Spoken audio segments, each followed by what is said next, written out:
नमस्कार रामभाऊ. आणि आजचा विषय क्रमांक 255 असा आहे की जो मानव कल्याणी सिद्धी आणि मानव कल्याणी ज्या मुद्रा होत्या त्या योग मुद्रांना धरून आहे. तर अफाट योग सामर्थ्य असणारे महावीर स्वामी, गौतम बुद्ध ह्या विष्णू अवतारांनी योगमुद्रांद्वारेच ह्या निसर्गावरती अतिशय योग यागविधीने आपलं सामर्थ्य, आपली भाषा आणि आपला एक युगंधर असा योग्य समाज त्यांनी तयार केला.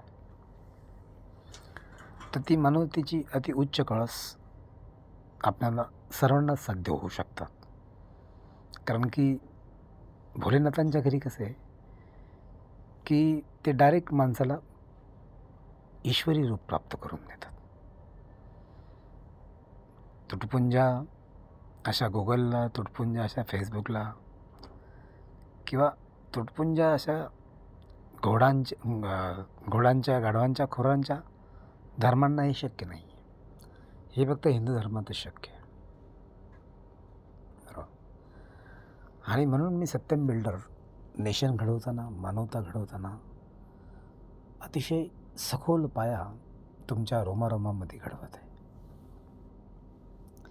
कदाचित आपल्याला ह्या गोष्टीला वेळ लागेल, पण हे आता करणं अत्यंत गरजेचं आहे.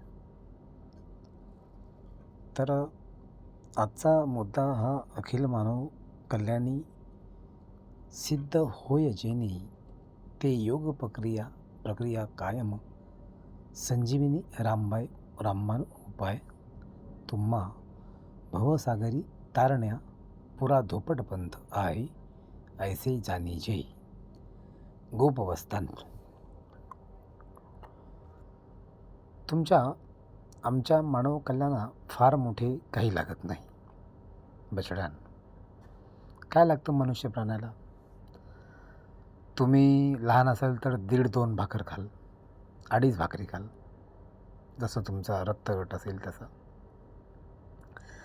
तुम्ही मध्यम वयाची कुमारवयीन असाल तर तुम्ही 2-3 भाकरी खाल. तुम्ही युवक आणि तरुण असाल तर बाबा 3.5-4 भाकरी खाल तुम्ही एका वेळेस. आणि जर तुम्ही माझ्यासारखे व्यायामपटू आणि स्पोर्ट्समॅन असाल, योगी असाल तर तुम्ही एका टायमाला 26-28 भाकरीसुद्धा खाऊ शकता. कारण की ते अन्नपचन करण्याचं सामर्थ्य असतं.